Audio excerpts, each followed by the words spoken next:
Welcome to Roughing It with Ruth. I'm on a mission to find cheap backpacking gear so that backpacking can be more accessible for everyone.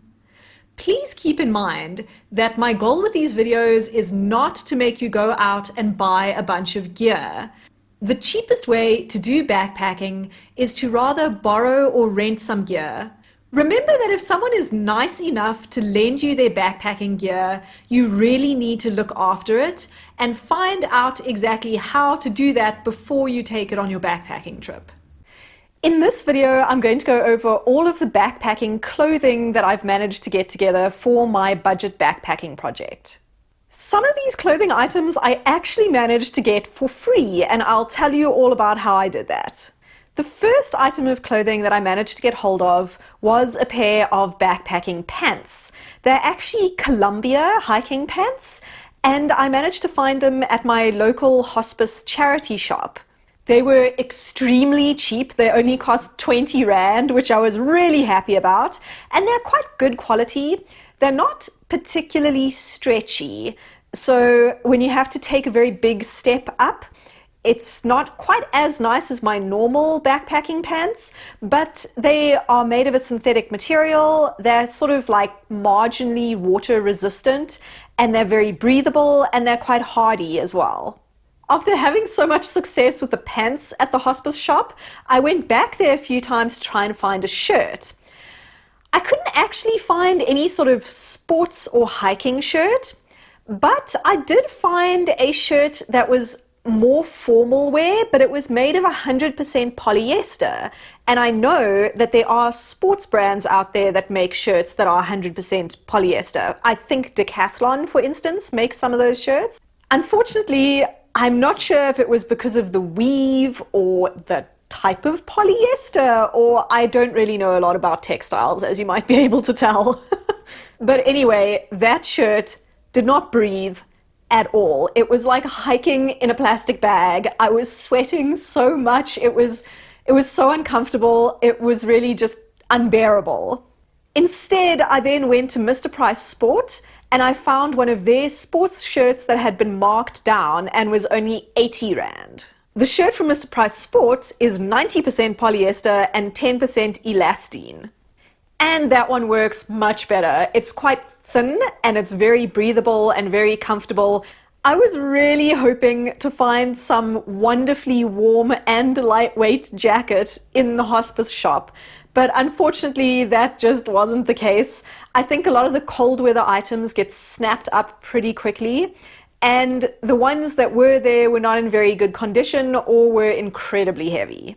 So it was back to Mr. Price Sport again, where I bought a synthetic puffy jacket. And that jacket only cost 200 Rand.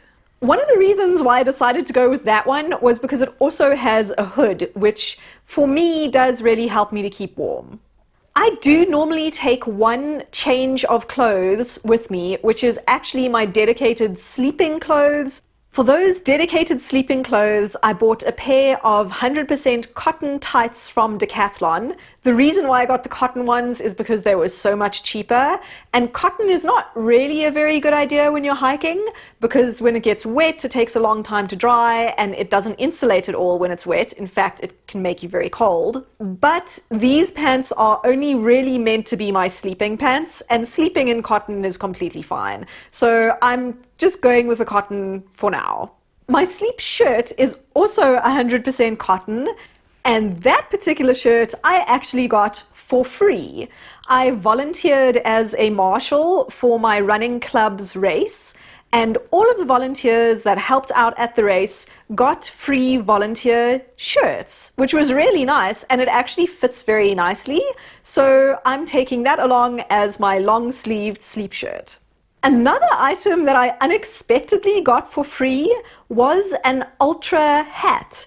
Ultra is the brand of shoes that I wear, and they do have a presence in South Africa. And one day I saw a photo on their Facebook page that I happened to comment on, and they decided they were going to send me a hat for commenting on their photo, which was absolutely wonderful. Thank you so much, Ultra. And the hat is actually really nice. And then the last item of clothing that I'm going to mention, which was also free, is a buff. This buff I actually got by entering a race. My medical aid organizes their own races, I think maybe 2 or 3 times a year.